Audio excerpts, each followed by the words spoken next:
Bueno, buenas tardes a todos y todas. Mientras llega para acá la familia de Gonzalo, les voy contando un poquito.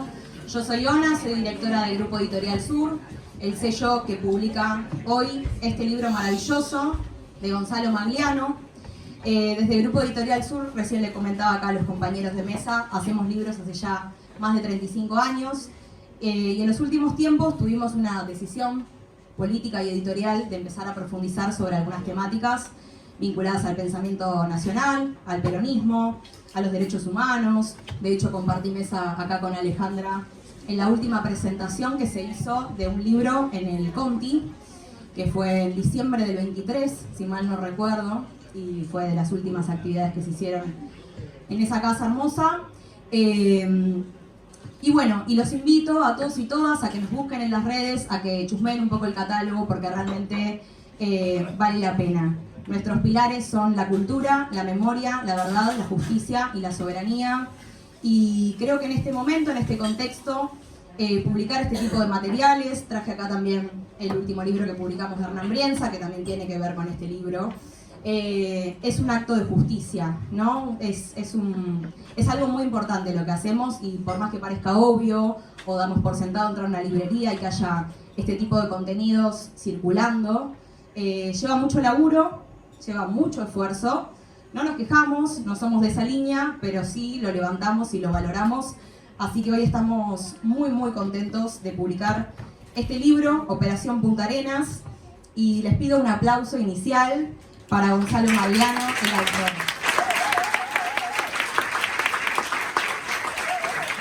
Su primer libro, así que está chocho, muy contento. Este libro lo empezamos a laburar hace casi 2 años y medio, 3, ¿no?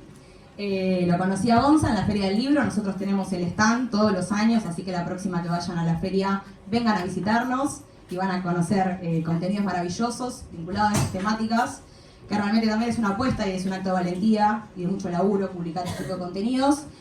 Y tenía un libro ahí entre sus manos, que lo estaba trabajando, firmamos convenio, lo siguió laburando, y hoy se convierte en este material que, digo, más allá de que lo publicamos nosotros, es un gran laburo de investigación que rescata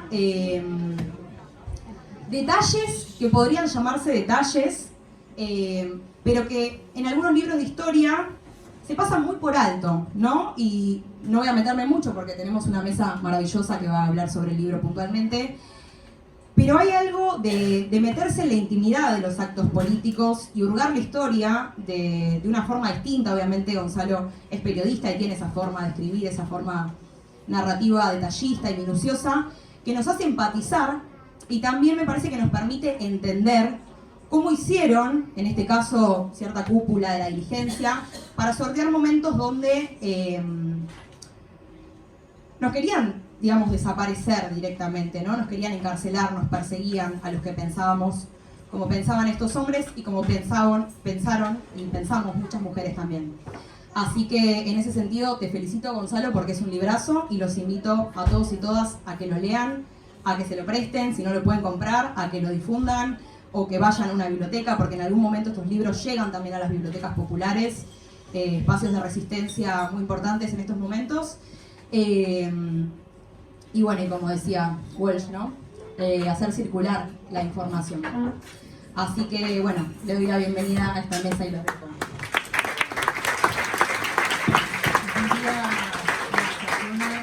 Bienvenidos, bienvenidas a todos y a todas. Qué bueno escuchar en todos, ¿no? En espacios públicos. De alguna forma es como... Hola. No, decía que bueno es escuchar en espacios públicos a veces el eco del todos y todas. No, la verdad que estamos frente a un extraordinario ejercicio de escritura. Yo voy a presentar la mesa, decir un poquito de moderadora. Quiero empezar, antes de empezar, quiero leerles... Hola. Vamos a hacer como parte de este ejercicio, vamos a entrar un poquito, antes de entrar a la mesa, a entrar en el libro. Un momento en el que Gonzalo habla y describe la Siberia patagónica. Hubo dos tenientes de apellido Villegas y Esquivel a quienes les gustaba tapar las mirillas de las puertas de las celdas para que los presos no pudieran ver el pasillo. Era una pequeña maldad que se sumaba a las humillaciones y a las pésimas condiciones de encierro. Esquivel, cuyo nombre era Julio Edgardo, fue un personaje particular de la cárcel. Kelly lo recordó de buena manera años después. Aseguraba que le hablaba y le prestaba libros. Jorge Antonio, en cambio, no tuvo el mismo recuerdo.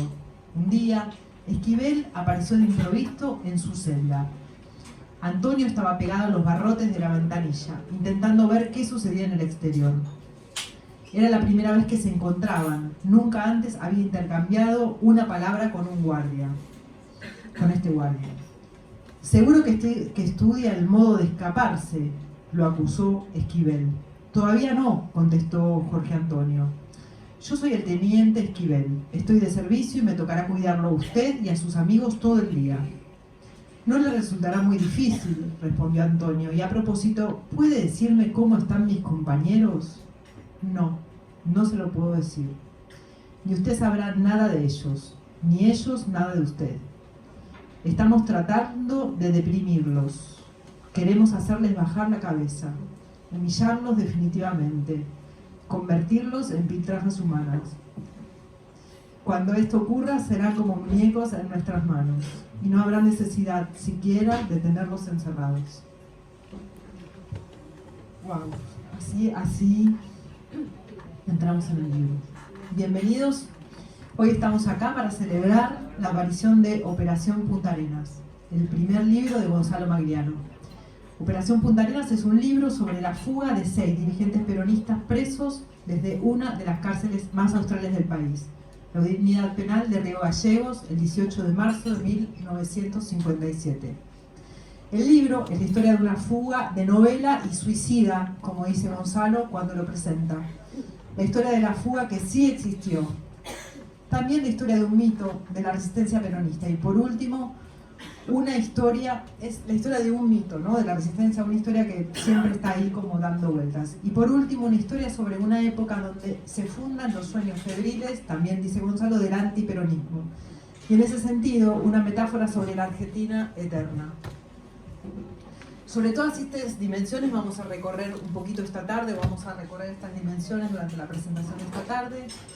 Quiero presentar la mesa. Gonzalo Magliano nació en 1983, como dijo él hace un ratito. Es subeditor de ámbito financiero, docente de comunicación política y fake news en la UBA, investigador, escritor y fue coordinador de la web de los juicios en tiempo real de la Secretaría de Derechos Humanos. Un espacio donde se cruzan historias, se cruzaban memoria y documentos. Operación Punta Arenas es su primer libro. Nos acompañan también Ona, que ya se presentó, Mariano Hamilton, periodista y escritor, autor de novelas y de libros de historia como Masones Argentinos, Duelos y Días Malditos, que reconstruye el arco que va desde los bombardeos del 16 de junio de 1955 en Plaza de Mayo hasta la caída de Perón. Un libro muy en diálogo con este. Y Sebastián Ortega, periodista y escritor, hoy en Semana Media, antes editor y jefe de redacción de Anfibia, donde produjo una serie de podcasts sobre fugas. Fugas, el plan perfecto no existe. Yo soy Alejandra Landán, periodista y editora. Sobre el autor, Gonzalo, hay dos tipos de cronistas. Los que cuentan lo que ven y transforman la mirada en una especie de cámara, y los que cuentan lo que piensan sobre lo que ven, sin dejarnos ver exactamente o bien claro lo que pasa, ¿no? Es difícil encontrar a alguien que conjugue las dos cosas con buen equilibrio, resultado del efecto de la profesión, del paso por redacciones, del crecimiento. Y Gonzalo en este primer libro tiene y arma estas dos dimensiones. Empieza, me parece que a armar la figura del autor, ¿no? Es un primer libro, él se presenta así cuando presenta el libro. Vieron que cuando uno dice el primero siempre significa que a lo mejor está anunciando que vienen más. La historia no tiene recursos visuales, ¿no? No hay dibujos, no hay documentos, no hay fotos, no hace falta. Tenemos frío, sentimos el viento de la Patagonia, la bestialidad de los guardias, como si se tratara de una cámara encendida. La mirada de Gonzalo retrata primerísimos planos, detalles de los personajes, sus movimientos, lugares y vidas. y luego Gonzalo toma distancia. En ese ida y vuelta en el que va, te muestra y te cuenta una escena, se va al pasado, vuelve y te vuelve a contar, hay una combinación de un método de 3 patas. El periodista recupera la historia, corta de la fuga, sus planes, la novela, los datos, el frente interno, el interno, los detalles, lo que decía Juan hace un rato, la historia larga de la que habla esta historia, después del golpe. Y ahí hay como una cosa interesante que trae él como periodista, que es reúne dónde se apoya, ¿no? Todos los protagonistas están muertos, entonces él ¿qué hace? ¿De dónde saca tanta vida para reconstruir esta historia? Porque es una historia muy vivida, va, testimonios, entrevistas, labura con esas fuentes primarias que fueron alguna vez fuentes primarias para traerlas y hacerlas como trepidar, ¿no? Hacerlas vivir otra vez. Y además trae novedades que no son solo, digamos, el arte también está ahí puesto en la conjunción de historias y cómo las combina, y además trae esas novedades y perlas periodísticas, por ejemplo, el expediente judicial. Como narrador, en la segunda pata, lo dije, es un gran trabajo de escritura, no cuenta, muestra, viaja, pregunta, observa la época y trae ese pasado al presente. Los personajes rosquean, la picantean, digamos, hablan en hoy, ¿no? Y me quedo con una de las líneas a sus editores, que me parece que ellos vieron esto, dice Gonza en el final, en los agradecimientos, me guardo para siempre aquella reunión por Zoom con Ture, donde me dijo, nosotros somos este libro. Me sigo emocionando al recordarlo. Final, la mirada política, el lugar desde donde está hecho este libro. Gonzalo dedica el libro y lo dice, dedica el libro a mi papá, mi peronista favorito, y más adelante a mi mamá Elvira, que me enseñó con el ejemplo de su vida lo que significa la lucha de los peronistas de a pie. No nos han vencido, jamás podrán hacerlo. Podría traer más, pero vamos viendo otras cosas, vamos a ir viéndolas, vamos a ir viendo cada una de estas cosas, otras más, con Gonzalo. Yo ahora quería empezar un poco con él. Según contás en este libro, ¿no? Hubo un primer trabajo y un encargo de Matías Cerezo, desde la revista del Conti, el Haroldo Conti. La pregunta es, bueno, ¿cuándo fue eso? ¿Qué viste vos en esa primera historia que encontraste en la que intuiste que había una historia más larga para contar? Bueno, ese pedido, el origen de todo, esa semilla que apareció, que no sabía que iba a llegar hasta hoy, a este libro y a este encuentro, fue en enero del 22. Estaba muy cerca del aniversario 65 de la fuga. Matías, que lamentablemente hoy no pudo venir, pero bueno, que es muy cómplice de esta aventura, me escribe un WhatsApp proponiéndome escribir esta nota. Yo dije, me encanta, dale. Y yo en ese momento tenía alguna noción, ¿no? de esta historia, pero no conocía el detalle, ¿no? O sea, conocía algo porque, bueno, tengo, como un poco lo contaste vos, vengo de una familia peronista, de militantes de base, ¿no? De mi papá Alberto, de mi mamá Elvira, ¿no? De que se fueron al exilio interno, bueno. Y mi papá era una persona que bajaba línea, pero a mí no me la bajaba, ¿viste? Directamente. Pero, después me enteré años después, me dejaba algunos libros ahí cerca, ¿no? Yo me dije, no sé, 2001, ponele, yo tenía 18 años, despertar político. Che, ¿qué puedo leer? Y dejaba un libro Jaureche que dando vueltas. Bueno. Y eso me enteré. Mira, ahí está Matías. Vamos a escrachar a Matías, responsable también de esto, que está llegando. Bueno, la cuestión es que estar en esa familia de peronistas y el despertar político, el 2001 ayudó mucho, me puse a leer mucho historia de política. Bueno, llegué al libro de Bonazo, ¿no? El presidente que me fue, ahí lo menciona, ¿no? Entonces, ahí dije, bueno, me sonaba, ¿no? Digo, una fuga en el sur de dirigentes muy conocidos. Pero no mucho más que eso. Pero dije, acá me empecé a investigar, empecé a buscar información, por lo menos la mínima para poder escribir una crónica. Me entusiasmé mucho con la historia. Escribí, y todavía está online, me parece la nota. Hay mucho, un poco de la génesis del libro está en esa crónica, ¿no? En el estilo de periodismo narrativo, el contar el detalle.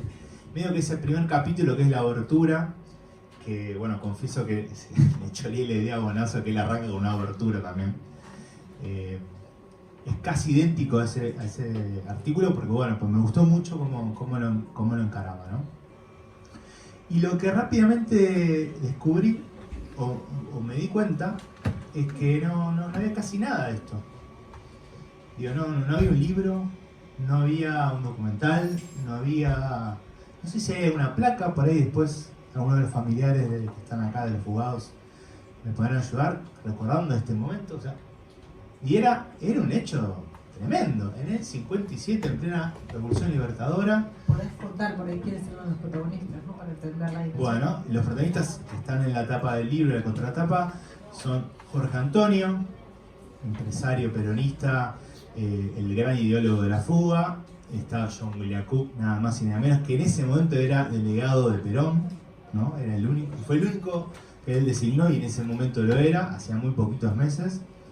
Estaba, bueno, Héctor Cámpora, estaba Guillermo Patricio Kelly, personaje de aquellos, y dos sindicalistas que tampoco son tan recordados, pero tienen su historia, sobre todo José Espejo, no por menospreciar al segundo sindicalista, que es Pedro Amí, sino José Espejo, porque fue el secretario general de la CGT, y era hombre de confianza de Evita, ¿no? Y fue el secretario general de esa primera CGT peronista, fue, digamos, como el hombre clave que diseñó la CGT como la conocemos hoy, ¿no? La CGT poderosa, de los grandes convenios colectivos, de las grandes federaciones, de los millones de afiliados, y bueno, y fuertemente identificada con el peronismo. Pero no, a pesar de esos personajes, no había nadie. Pues hay una película, ¿sí? Unidad 15 de Martín de Salvo, una buena película, pero está basado, ¿no? Hay solo 4 de los fugados, no están todos, bueno, quizás por presupuesto están en una sola cárcel, me imagino que quería venir. Y entonces vos decías, bueno, ahí no hay nada, ¿y qué pasó? Y dije, acá hay una historia que contar. Dije, acá bueno, acá hay una historia para contar, hay que seguir investigando. Y ahí le empecé a contar a diferentes amigos y amigas periodistas y otros historiadores y demás. Y así llegué a GES, y ahí surgió el interés, está buenísimo. Y dije, bueno, evidentemente si una editorial me dice, vamos para adelante, siendo yo que claramente no soy una persona famosa, ni influencer, ni nada por el estilo, y bueno, evidentemente hay algo interesante acá. Y ahí me puse a investigar, puse a hacer un trabajo fuerte de archivo. Encontré un libro clave que es las memorias de Jorge Antonio, que es ¿Y ahora qué?, publicado en el 66, que es el documento clave, digamos, de esta historia, donde todos se basan, desde el Bonazo hasta Galazo con una biografía de Cook, como todos los artículos que están dando vuelta, que hay diferentes artículos. Bueno, Rajendorfer también, Ricardo Rajendorfer también. Bueno, ahí empecé a investigar, empecé a buscar otros testimonios, encontré un libro también de una entrevista larga de Kelly, encontré las correspondencias extraordinarias de Cook con Perón, y sobre todo con su compañera, el gran amor de su vida, que fue Alicia Guren, que también en esa época también cayó en cana por la Libertadora, y se iban intercambiando cartas. Entonces el polvo es amor, es poesía, porque... Y es historia, ¿no? Y es historia. Y ahí encontrás, en las cartas de Cook a Alicia, vas encontrando una parte de lo que Cook le va contando que pasa, ¿no? en esa propia historia, y cuando él le cuenta a Perón también, ¿no? Claro, ¿no? Bueno, en esas cartas está cuando lo designa, y después también algunos detalles de la fuga son detalles que le contaba Cook a Perón, porque en ese momento Cook estaba conspirando, creo como toda su vida conspiró. Y estando en la cárcel, y en todo momento era, bueno, ¿en qué momento puedo lograr la libertad para reunirme y seguir organizando la resistencia? Y en ese intercambio contaba detalles de cómo era la cárcel, contaba algunas opiniones de algunos dirigentes. No todos se llevaban de maravilla, ni eran... Y había algunas desconfianzas. En el momento con Cámpora no era... en ese momento no se lo veía la figura que soy. Se ve que en ese momento estaba muy golpeado por el golpe, bueno, y por ahí está más rezando, ¿no? Está con más ganas de retirarse de la política, no del peronismo, pero sí de la política. Vos describís un Cámpora totalmente muerto también, ¿no? Sí, Humanizado capaz también, ¿no? Como humanizar a cierto. también. vos atá para donde quieras, yo te pregunto algo por ahí para cerrar esta primera parte y después que retomes la palabra, ¿no? Pero vos también en este momento dijiste, bueno, borrado el mapa, no encontraba un nombre, no encontraba nada, ni una placa, y eran nombres de dirigentes importantes. En el libro hablas de las hipótesis, ¿no? Trazas una serie de hipótesis para decir, bueno, ¿por qué no se habló nunca de esto, ¿no? ¿Y qué te contestás de eso? Bueno, lo otro, ¿no? Que tiene que ver con tu pregunta, que me parece que tiene un poco la razón, que yo fui redescubriendo, porque me pareció interesante ese proceso. O sea, primero me enganchó la historia, ¿no? O sea, la fuga, los detalles, cómo engañaron a los guardacárceles, cómo Kelly les ofreció un té y un café las horas antes de fugarse, y los compañeros de presa que no iban a ser parte de la fuga se quejaron. Digo, esto es horrible, es amargo, nunca más hagas un café. No, sí, quédate tranquilo que no voy a hacer más. Estás Y spoileando mucho el libro. bueno, No, algunos detalles. contanos. Y después, bueno, quedaron dormidos y bueno, y empezó toda esta historia. Bueno, en realidad empezó antes, pero bueno, la cuestión es que me fui enganchando con eso y después, investigando, me di cuenta que necesitaba como conocer un poco el contexto histórico, contar, ¿no? O sea, ¿por qué caen en Cana?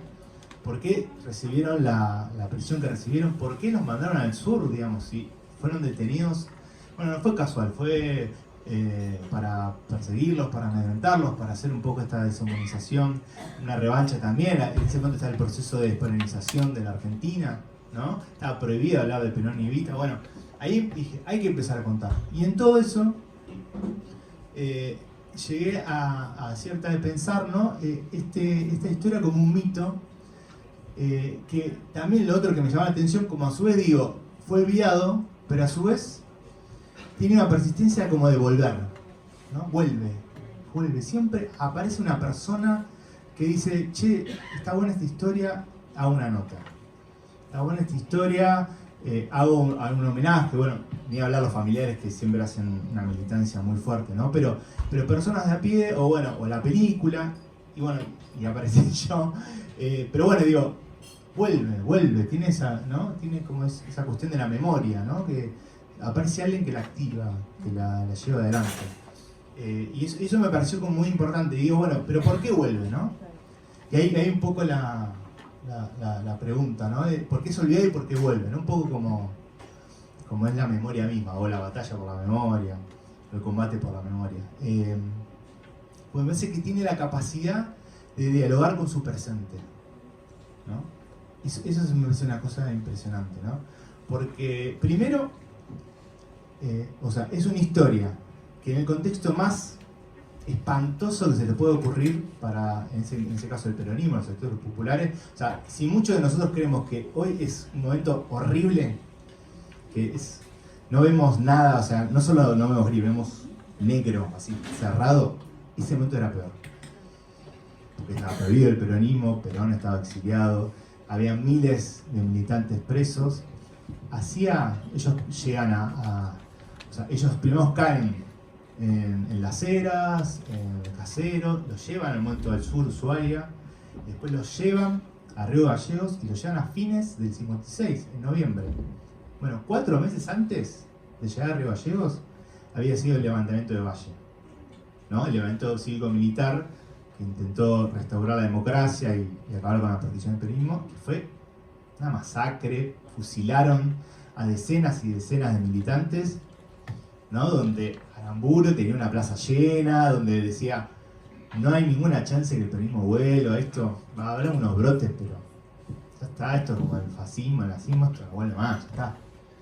Bueno, en ese contexto, 6 personas encaran con ingenio, con más ingenio que dinero, porque la verdad que, por lo menos hasta donde yo encontré, por ahí en algún momento descubrimos otras cosas, hubo más de ingenio y complicidades o vista gorda de algunos trabajadores que sobornos, ¿no? En ese contexto, ¿no? Llevan adelante eso.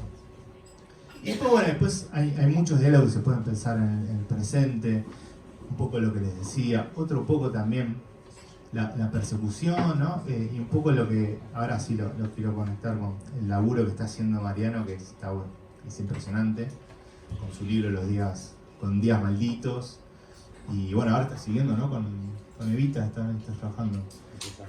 En ese momento, para mí, la otra punta es, yo digo, ¿no? Se fundan los pilares del antiperonismo, ¿no?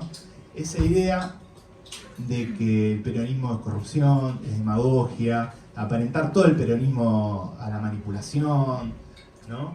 Y que se va a acabar, y bueno, y el sueño de acabar con el peronismo y desterrarlo. Bueno, son cosas que suenan, ¿no? Todavía. Entonces, me parece que eso va pasando. Y después, lo otro que creo, que me parece que es la riqueza de esto, el por qué es rico, pero quizás no es tan recordado, que tiene que ver con el grupo de los que se fugaron, ¿no? O sea, no es un grupo homogéneo. Son 6 dirigentes peronistas que todos representan a un sector del peronismo, ¿no? Desde la derecha más dura como Kelly, desde el sindicalismo con Pedro Gomis y José Espejo, desde la izquierda más combativa revolucionaria como Cook, el empresariado Jorge Antonio, el brazo más político que es Héctor Carpa, que tenían desconfianza entre ellos, pero bueno, en el peronismo hay muchos que están acá, que son o militantes y o dirigentes, saben de qué estamos hablando. Bueno, y hoy pasa mucho, ¿no? Mucha desconfianza entre compañeros. Bueno, yo creo que eso le da la potencia. Bueno, el peronismo un poco esto, pero a su vez no hay un sector que diga, este es hecho nuestro para reivindicarlo todos los años, como quizás Streleu, como quizás es Rucci, ¿no? Que la CGT, bueno, todos los años hace una memoria. Entonces digo, bueno, ahí por ahí tiene algo que ver con eso, ¿no? Y sin embargo, vuelve. Y vuelve, y quizás vuelve porque tiene algo para decirnos hoy. Me encanta, por ahí a lo mejor después del cierre de esta mesa vamos a tener un poquito más de respuestas, ¿no? Ese por qué vuelve, por qué se olvida, qué pasa, cuáles son las hipótesis un poco de cada una. Seguramente volverás también vos a hablar dentro de un ratito. Sí. Mariano, Gonzalo recién te presentaba un poco, todos miramos tus laburos. Días Malditos, trazás el arco que va desde los bombardeos del 55, como dijimos hace un rato, hasta la caída de Perón. Ahí te preguntás por qué, lo que se pregunta a Gonza también cuando empieza, ¿no? ¿Por qué el 16 de junio está olvidado? Los bombardeos a la Casa Rosada, el edificio de la CGT, el Departamento de Policía y el Palacio Unzué, que dejaron 303 muertos y más de 3.000 heridos, ¿no merecen alguna mención, una foto? Le preguntabas al periodista que te lo preguntaba. Acá tenemos otra historia atravesada por memorias y olvidos. Yo digo, ¿cómo viste vos esta fuga, este diálogo, tus diálogos con este libro? ¿Qué te pasó a vos cuando lo agarraste? ¿Qué tenés anotado ahí? Muchas pelotudes. El libro me... Bueno, es una típica no fiction, ¿no? Es una novela, no es un libro de historia. O sea, la historia está contada desde un lugar, desde su punto de vista. Y eso es lo atractivo que tiene el libro, porque vos recién decías, estás spoileando mucho. Una buena historia contada no resiste el spoiler, ¿viste? No, y él está contando una historia en donde todos sabemos se fugaron. O sea, todos conocemos la historia. O sea, los 6 se fueron. Y a pesar de eso, uno lee el libro y queda atrapado por la forma de narrar. Estos saltos temporales, de pronto el protagonista es Perón. Después deja de ser Perón y pasa a ser Jorge Antonio, después deja de ser y pasa a ser pasa a ser Cook, después vuelve Antonio y después termina Kelly. O sea, hay como una especie de salto permanente en quién es el que lleva el hilo de la historia. Eso la hace atractiva, eso le da movilidad, eso le da vértigo. El libro es atrapante, el libro se lee así de un tirón y tiene como esa cosa... La reconstrucción de época que a mí me fascina, es algo realmente extraordinario. Y yo también me preguntaba por qué ahora tenemos... Te quería decir, Ona, que me impactaron todo lo que vos dijiste, no me impactó, me encantó que vos plantearas de la manera en que planteaste el laburo de la editorial. Me conmovió porque me conmueve cuando hay amor por lo que uno hace y compromiso, ¿no? Y bueno, te quería decir eso porque cuando lo dijiste me conmovió. Y me conmueve también que él hable de su papá, que hable de su mamá, porque el peronismo es eso, y también un poco lo dije al principio, ¿no? Cada uno tiene su propio peronismo. Nosotros, él nació en el 83, recién escuché, en el año 2001 tenías 18 años, y él tuvo un estado de peronismo vegetativo de 18 años, porque recién, supongo que el peronismo apareció en 2001. Y bueno, yo tuve un peronismo vegetativo de 40 años, porque yo me tuve que comer, la patota sindical, yo soy del 61, la patota sindical, después me tuve que comer el menemismo, y recién en el 2001 empezamos a levantar la cabeza a los peronistas. Mi ex mujer, el otro día me la crucé, Julieta, acá Darío, que conoce mucho de mi historia, me dijo, che, ¿de cuándo eras tan peronista vos? Estuve 10 años con eso. Le digo, no, lo que pasa es que mi peronismo, que vos sabés que yo tenía era un filo peronista, porque mi papá era peronista, porque todos venimos desde ese lugar, la fruta no cae lejos del árbol, y mi peronismo era un peronismo vegetativo. O sea, ¿cómo yo me iba a autodefinir como un peronista con Menem en el gobierno y con las atrocidades que hacía Menem? ¿Cómo me iba a definir como peronista cuando yo veía que en el 83, cuando el regreso a la democracia, había un pacto sindical para dar impunidad a los dictadores? Y era muy complicado, muy complicado, muy complicado abrevar de esa fuente. Y cuando aparece el 2001, y el 2001 a todos nos saca de ese letargo, empezamos a respirar, empezamos como a palpitar, empezamos a conmovernos, empezamos ¿a qué? A recuperar la historia del peronismo. Empezamos a mirar para atrás. Entonces aparece Días Malditos, entonces aparece Operación Punta Arenas, aparecen decenas y decenas de libros en donde lo que nos pasa a los peronistas es que queremos encontrar otra vez nuestra identidad y nuestro destino. Y nuestro destino lo tenemos que recuperar mirando para atrás, pero proponiendo hacia adelante, no solo mirando hacia atrás. Entonces, este tipo de trabajos, como el que hizo Gonzalo, nos ponen en un lugar extraordinario en donde encontramos los cimientos de nuestras creencias y de nuestra religión, porque el peronismo es una religión. Encontramos las creencias, vamos a las tablas de la ley, y a partir de ahí tenemos que volver a construir. Tenemos que avanzar, tenemos que pensar en el futuro y dejarnos de joder, de llorisquear en los rincones o de pelearnos entre nosotros como pelotudos y construir un futuro que va a ser mucho mejor. Seguramente porque Gonzalo lo decía. O sea, ahora nos quejamos y creemos que esto es una atrocidad. Por supuesto que esto es una atrocidad, pero aquello fue peor. 18 años, imagínense 18 años de exilio. 18 años de exilio para el general Perón. 18 años sin volver, 18 años luchando para la vuelta. Perón vuelve a la consigna. Como hoy debería ser la consigna de cada uno de los peronistas que se consideran peronistas, Cristina libre. Esa debería ser la consigna. Yo puedo estar o no de acuerdo con Cristina, porque esto no quiere decir que yo esté de acuerdo con todas las cosas que hace Cristina. Es más, creo que no estoy de acuerdo con muchas de las cosas que hace Cristina. O sea, especialmente cuando realiza las cosas que hace con Axel.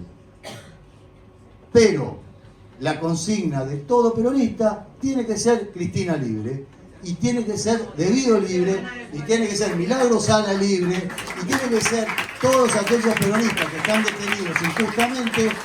De nosotros que estamos sentados en una mesa tomando limonada, lo que tenemos que hacer es pedir la libertad de todos los compañeros.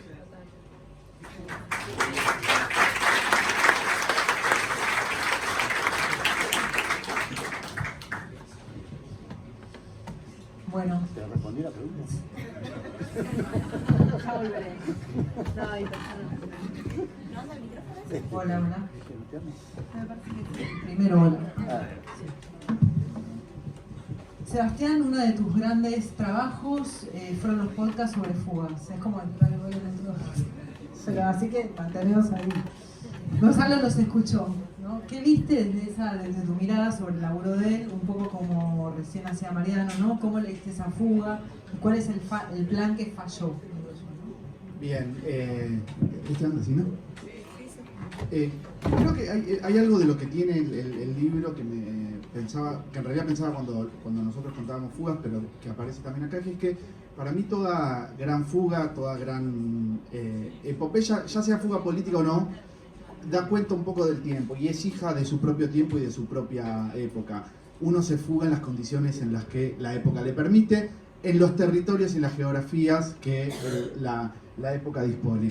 Y lo que hace acá, para mí, maravilloso Gonzalo, son dos cosas. Por un lado, la elección de lo que hablaba recién Mariano, que decía la elección que hace de cómo contar la historia, que es la elección del género de no ficción, que para mí entra también en esa genealogía, me estoy yendo pero ahora vuelvo, ¿no? En esa genealogía iniciada también por otro peronista, que es Rodolfo Walsh, con Operación Masacre, que además son episodios contemporáneos e íntimamente ligados con los que narra Gonzalo en este libro. Para mí es el gran logro es haber tomado el riesgo, porque es realmente un riesgo, y haberlo conseguido, de haber entrado en esa categoría del periodismo narrativo más político, del periodismo de no ficción. Y la otra es la de poder dar el contexto o de poder narrar la época. Ahí es donde para mí se vinculan, digamos, toda fuga como una fuga hija de su época. Lo que hace Gonzalo es no eludir ese desafío, que es el de ir a narrar esa época. Y ahí es donde me parece que termina de consolidarse la obra en su completitud, así como en el caso de Operación Masacre también Rodolfo Walsh lo logra.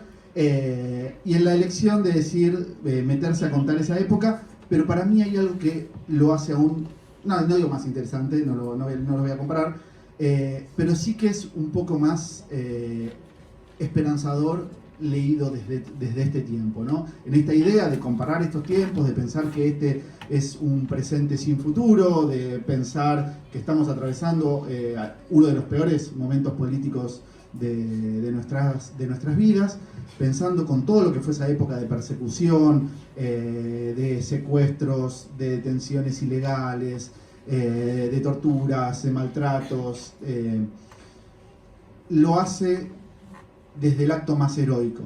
O sea, esta es una época que en un principio, creo que él lo define como tiempos revueltos y confusos o convulsos, no recuerdo, y después viene esa etapa de persecución, pero que también es una etapa de resistencia y es un tiempo de valientes. Y esta es la historia de esos 6 valientes que deciden, que se la juegan, que le ponen el cuerpo a esa fuga, con un plan increíble, que es un plan mucho más ingenioso que financiado, que incluye un telegrama trucho enviado desde Ushuaia para convencer a un guardia para que vaya a visitar a los padres que supuestamente estaban enfermos.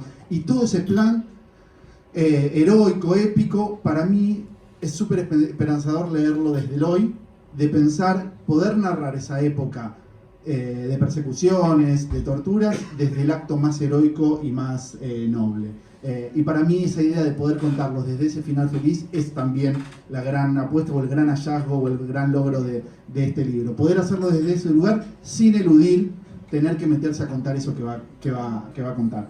Y que en realidad es una época, pero son 2 épocas, porque es la época bombardeo y golpe del 55 y la época post y todo lo que eso despierta. Recién decían ellos dos, digamos, casi como el acto fundacional de ese antiperonismo, todo lo que viene y lo que significa después. Y es la historia de esos tipos también en esos 2 momentos. Esos tipos luchando y tratando de llevar adelante un proyecto político, y es la de esos tipos cayendo en el encierro absoluto, en el caso de Jorge Antonio, por ejemplo, que es el que pasa el peor cautiverio en esa cárcel, tratando de salir de un empresario exitoso, de traer la Mercedes-Benz a la Argentina, a tratar de usar lo poco que le queda a mano para escaparse de la cárcel. Yo creo que ese es el gran laburo para mí que termina de armar Gonzalo.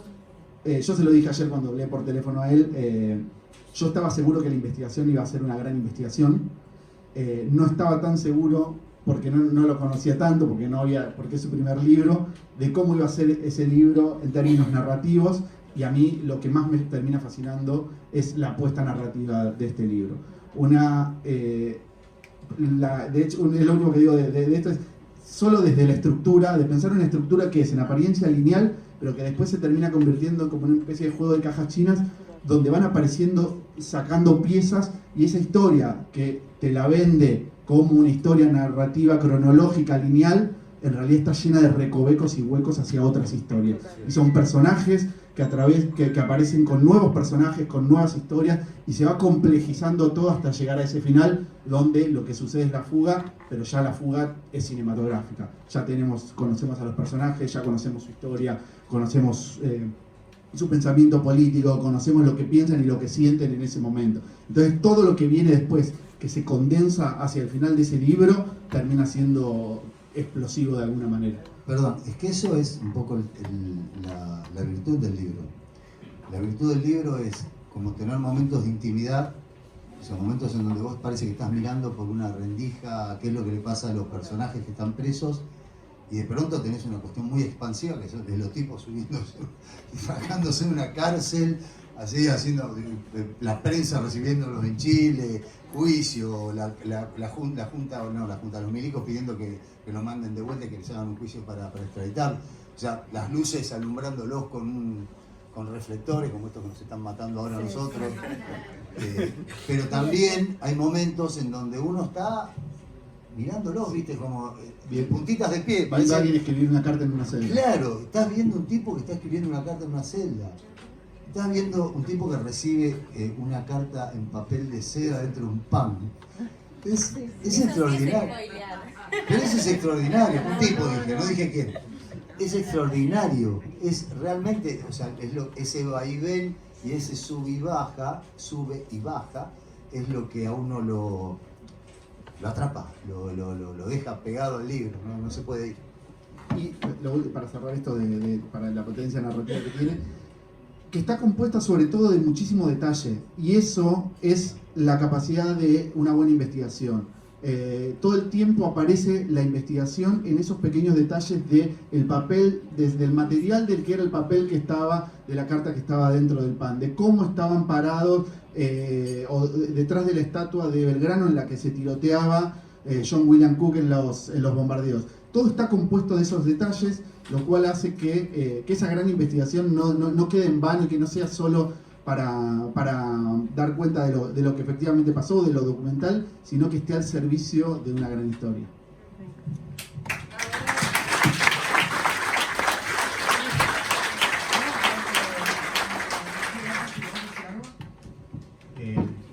Yo me siento como aquella campaña creo del 13, que decía yo ya gané. Margarita Stolbiz. Stolbiz. Así de chicato me siento ahora. Bueno, nada, muy agradecido. Igual no quiero ahora enganchar unos agradecimientos, sino aprovechar como el envión de hablar del libro. Bueno, me alegra mucho que se hayan enganchado por la forma de narrar. Ese era mi objetivo, digamos. Yo vengo, o sea, si bien es mi primer libro, yo vengo leyendo y bueno, escribiendo distintas crónicas y demás, siempre un poco apuntando al periodismo narrativo, a la no ficción, como en el caso de Walsh. Yo le contaba ayer a Sebastián que un poco yo decido meterme en el periodismo cuando tenía 17 años, en la secundaria, tenía que hacer un trabajo práctico.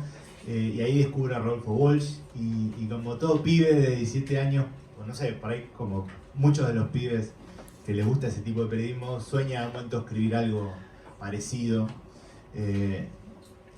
Obviamente no creo que esté a ese nivel, pero bueno, ni mucho menos, porque estamos hablando de un texto canónico de la literatura argentina, pero sí las ganas de seguir un poco esa línea, ¿no?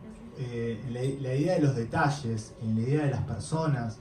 Me parece que la mejor manera de transmitir la historia es cuando logramos hacerlas sentir como personas nuestras, ¿no? Como uno, como le puede haber sentido a la otra persona.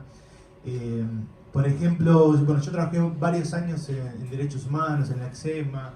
Bueno, ahí lo conozco a Matías y quizás... Bueno, también está Martín Rapeiti, bueno, hay varios compañeros ahí dando vuelta, bueno, está Mauge, bueno, varios amigos que saben acá que están en este salón. No, bueno, ¿por qué lo menciono? No solamente por agradecimiento, sino porque yo siempre me acuerdo, hice varias veces la visita del Casino Oficiales, donde funcionaba el Centro Clandestino, La primera vez me impresionó muchísimo.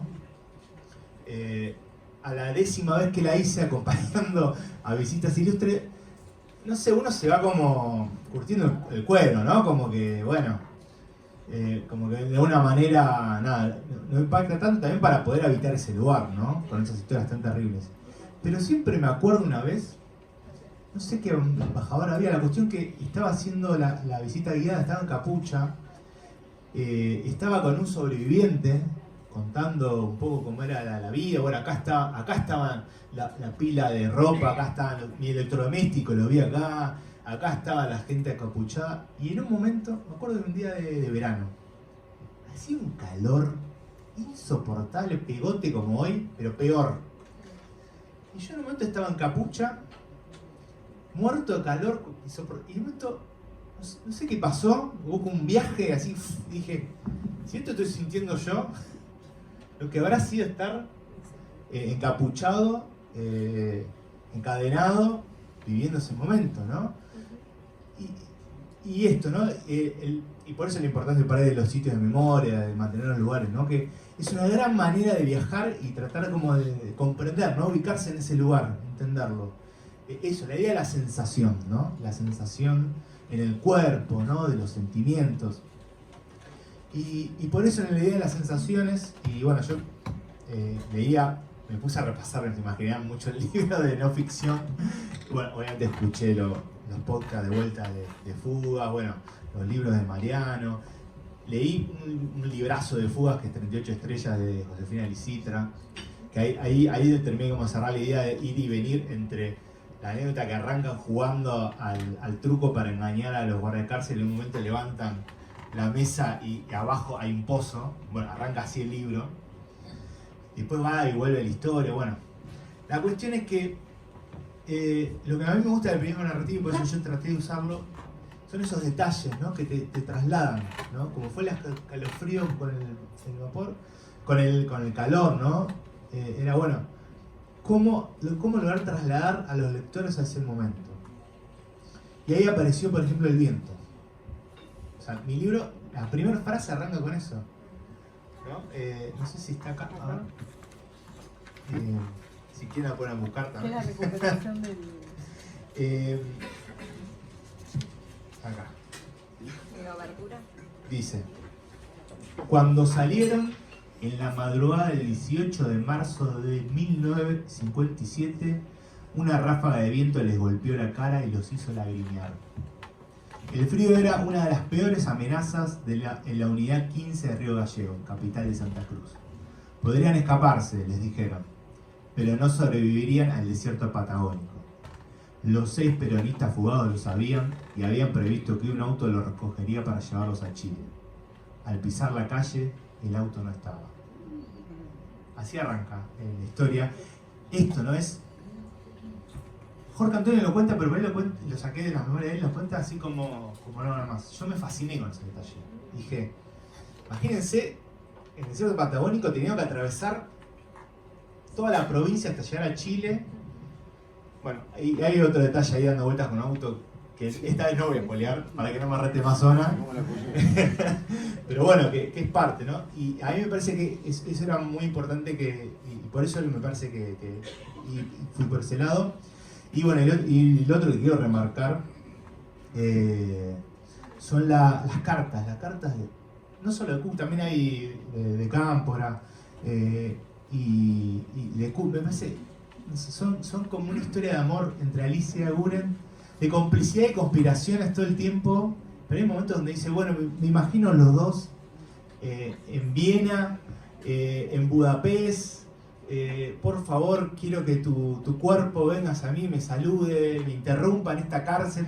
O sea, inventándose, o más que inventándose, como haciendo como un esfuerzo por retener ese recuerdo del cuerpo de la mujer amada, de la voz de la mujer amada, de las discusiones que tenía y las que querían tener, ¿no? Eso es, no sé, el sueño de todo amor, que espero que alguna vez, yo puedo decir que algo lo he vivido si no me matan, pero hay mucho de sinceridad en lo que digo. Espero que todos vivamos Y me parece que eso nos traslada también a estas historias. Y bueno, un poco por eso elegí, ¿no? Porque me parece no solamente por el mito, por lo político, porque nos dice cosas del presente, porque eran personas que en un momento extremo tenían que hacer algo extraordinario para salvar la vida y muchos seguir conspirando. Y qué mejor que lo cotidiano, el sentido y el amor para trasladarlo. Y espero que, bueno, les paso a ustedes eso. Hola, ¿quieres? Sí, no sé si estamos ya como cerrando, porque después de una hora de presentaciones de libros nos convertimos todos en calabaza. No, hago chistes Por para ahí que no querían sean. hacer alguna... Sí, no, es una cosita como recuperando algo de lo que fueron diciendo. Por un lado, que estamos filmando esta presentación y no es solamente por estar en redes sociales y demás, sino porque me parece que es un momento donde hay muchas personas que les cuesta hasta tomarse un colectivo, ¿no? Y me parece que todos estos libros que tratan de una parte de nuestra historia, hay que situarlos y hay que entenderlos de esa manera también. Y con lo que decía Mariano, que mencionaba lo de Cristina, que en cada momento que fui leyendo este libro lo pensaba también. Yo creo una cosa y tengo como una teoría.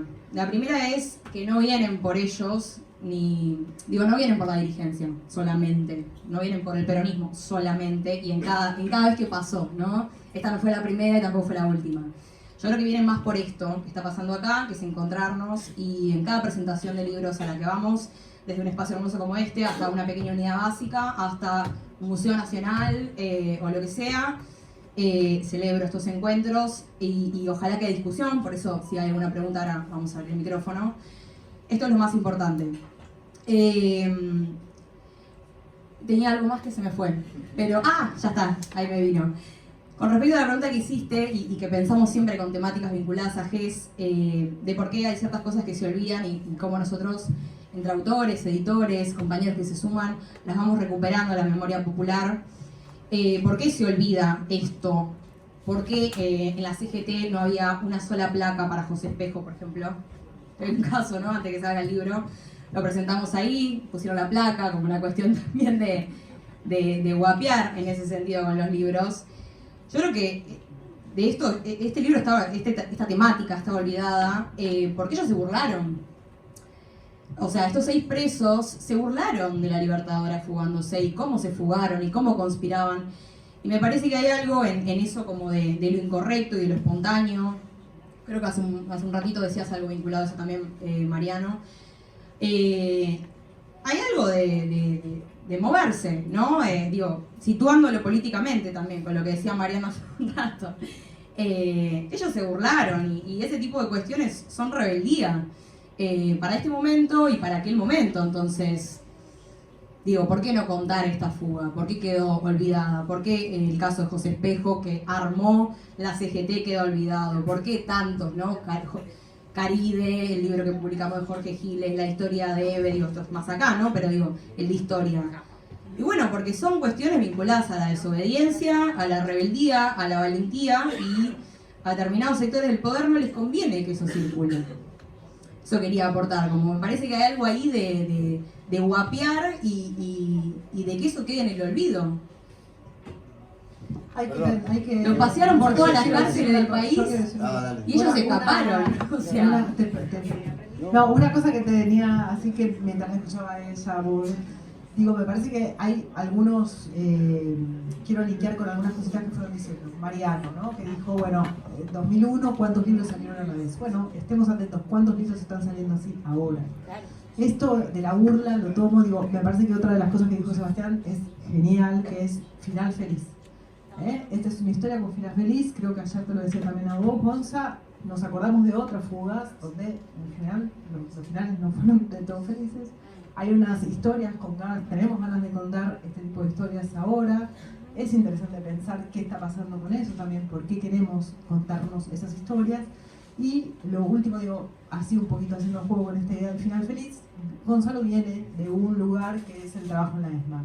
Miren el trabajo que tiene de memoria de este trabajo, que es él va a un lugar, un espacio, cuenta la historia de ese lugar en un espacio, y ese espacio, muchos de la gente que elabora un museo, ¿qué dice? Bueno, los espacios son activadores de memoria. ¿Y él qué hace con eso que tiene la ESMA ahí?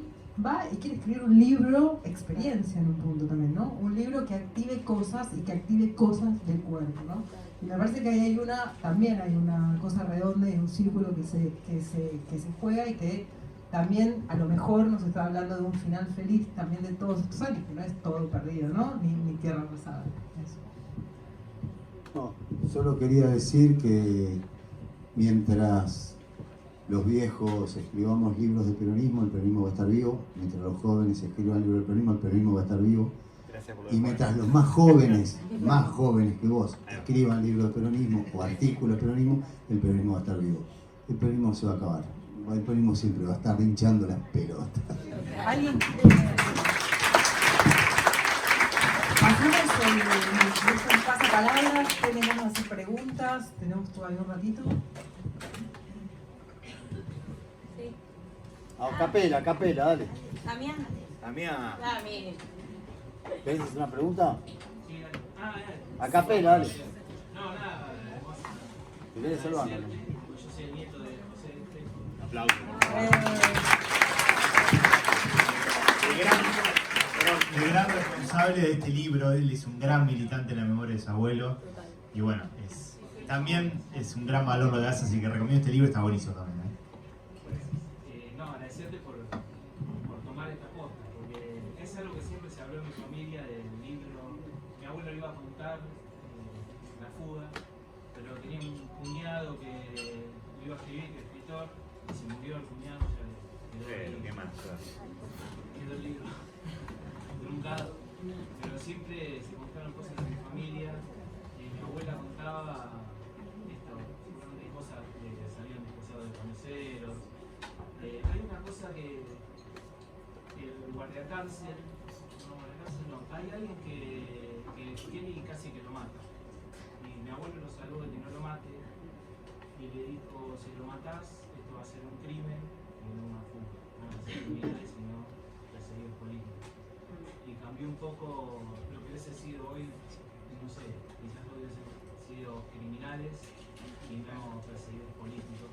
Ahí tiene muchas cosas la fuga, para mí es muy interesante y está buenísimo que salga a la luz después de tantos años y como decía Mariano, de todo, no sé si esto lo decía, vuelve, está acá presente y hay muchas cosas de estos fugados, sobre todo mi abuelo cuando vuelve de Chile, que el pacta con Frondizi volver a Argentina y es torturado apenas llega a Argentina, creo que está un año en Chile trabajando de taxista.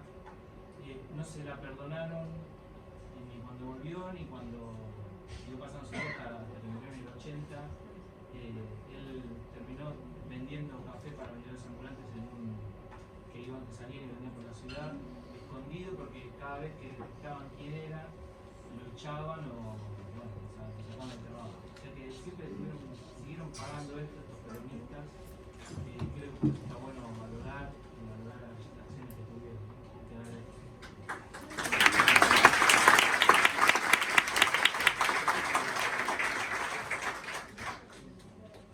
Preséntense, sí.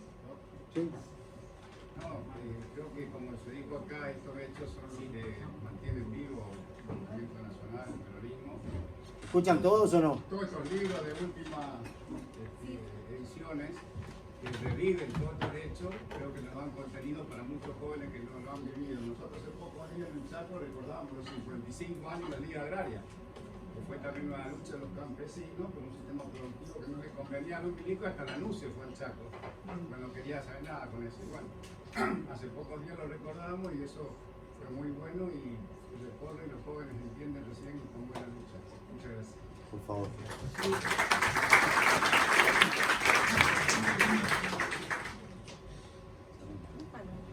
Bueno. Perdón, lo último, ahora sí, el listado de agradecimientos. Primera Optra por esta nominación.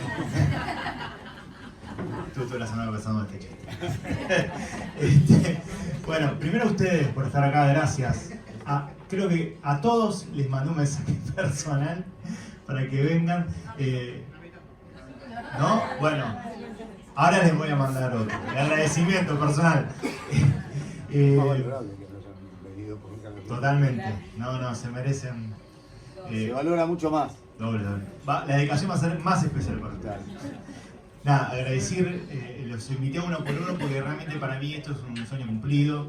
Desde el pibito ese de 17 años que alguna vez leyó Operación Masacre, siempre soñé con escribir un libro, bueno, poder estar acá con este libro.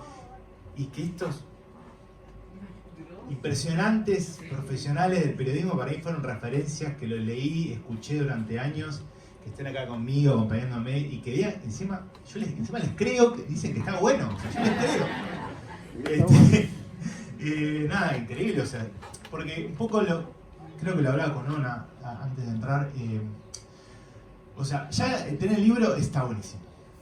Ya que tiene usted acá, más increíble. Pero que además, ustedes puedan leer lo que yo hice, que dediqué 2 años de mi vida. Encima, creo que los primeros 6 meses de Bruno yo estuve ahí dedicándole horas al libro. Y que además les guste, o sea, es el sueño final de toda persona que hace algo para otros, ¿no? Así que en ese sentido me pone muy, muy feliz.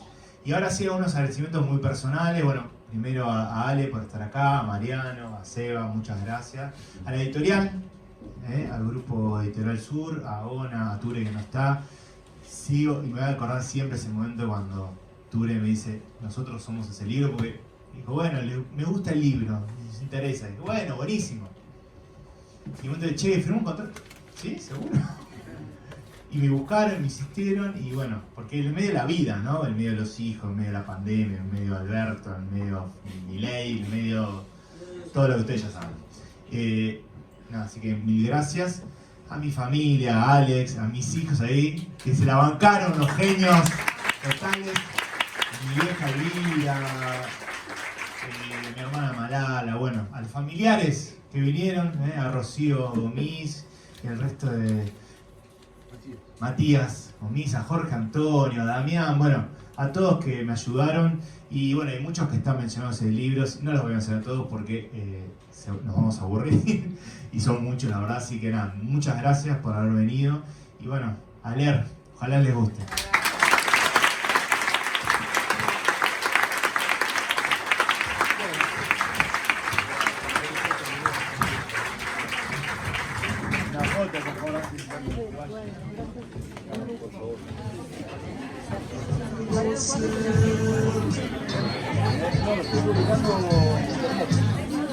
Estoy publicando por capítulo.